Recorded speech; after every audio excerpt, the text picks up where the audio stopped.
Le bourdon est un insecte social comme la fourmi ou l'abeille. Cependant, leurs colonies sont annuelles, c'est-à-dire que la reine fonde le nid au printemps et la colonie disparaît à la venue de l'hiver. Seules les nouvelles reines produites dans l'année survivent pour fonder de nouvelles colonies au printemps, et ainsi de suite.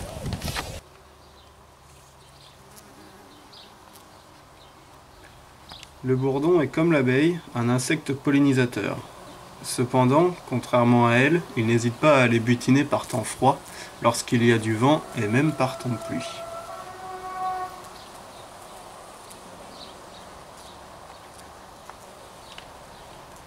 Le bourdon n'est pas un insecte agressif. Vous pouvez l'observer sans crainte et même lui toucher le dos pendant qu'il butine, sans qu'il ne vous attaque en retour. Cependant, il est capable de se défendre en piquant avec son dard, situé dans l'abdomen. La piqûre est un peu douloureuse, mais ne dure que quelques minutes.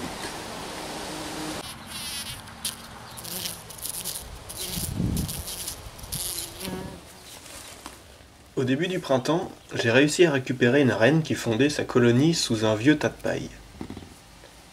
Je l'ai installée dans une boîte en polystyrène enterrée, recouverte d'une vitre en plexi et de quelques planches. Elle n'avait fabriqué qu'une seule alvéole qui contenait du miel. Malheureusement, cela n'a rien donné. Quelques jours plus tard, la reine avait disparu et l'alvéole grouillait de myrmica. Je laisse néanmoins la boîte ici, en espérant que l'année prochaine un bourdon s'y installe. Par chance, une colonie s'est installée cette année dans la serre du jardin. Il niche dans un ancien terrier de rongeurs. Je ne peux donc pas voir le nid, mais il est très facile d'observer les va-et-vient des butineuses. J'ai laissé le caméscope filmer pendant 25 minutes, pour ensuite vous montrer uniquement le va-et-vient des bourdons. Tu regardes, tu pousses les plantes, tu regardes dedans.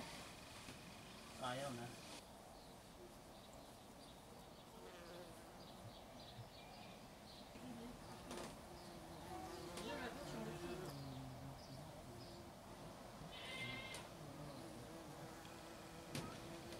Vous remarquerez la présence de quelques Lasius niger. En effet, une grosse colonie se trouve dans la serre. Je ne sais pas l'impact que cela peut avoir sur les bourdons, mais les fourmis descendent régulièrement dans le terrier.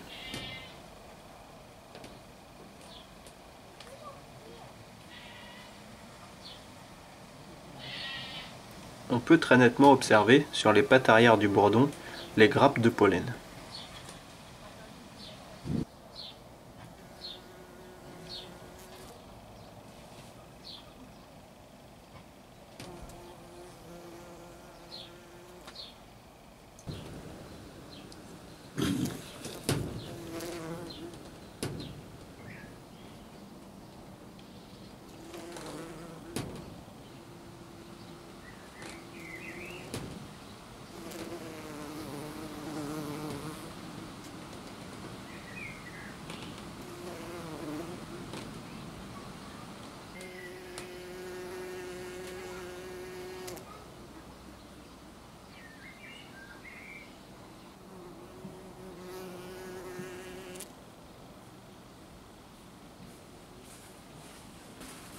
Je pensais que ce nid était le seul que je pouvais observer au jardin.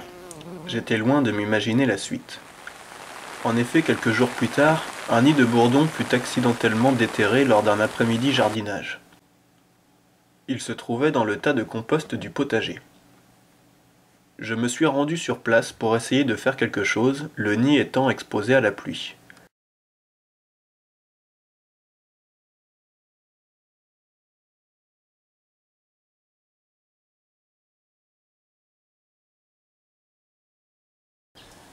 J'ai donc pris une deuxième boîte de polystyrène sur laquelle j'ai percé 2 petits trous pour recouvrir le nid. Ce dernier étant maintenant protégé, j'ai attendu la fin de la pluie pour les observer à nouveau.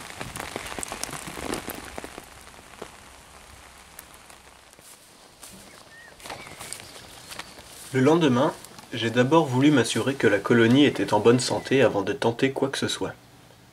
J'ai attendu devant la boîte et j'ai pu observer qu'il se servait bien des 2 trous pour entrer et sortir du nid.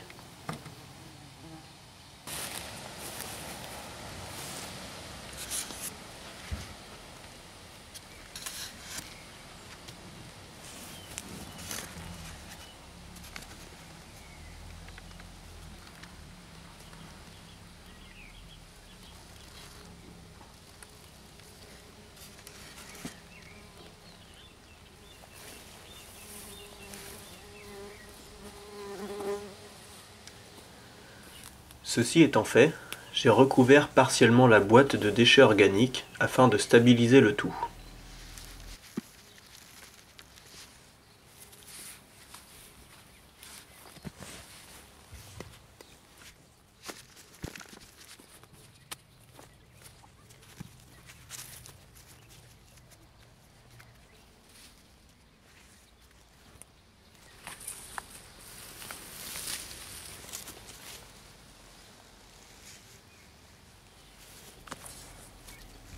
Même en étant aussi près du nid, avec autant d'ouvrières volant aux alentours, je n'ai pas été attaqué une seule fois. Preuve que les bourdons ne sont vraiment pas agressifs.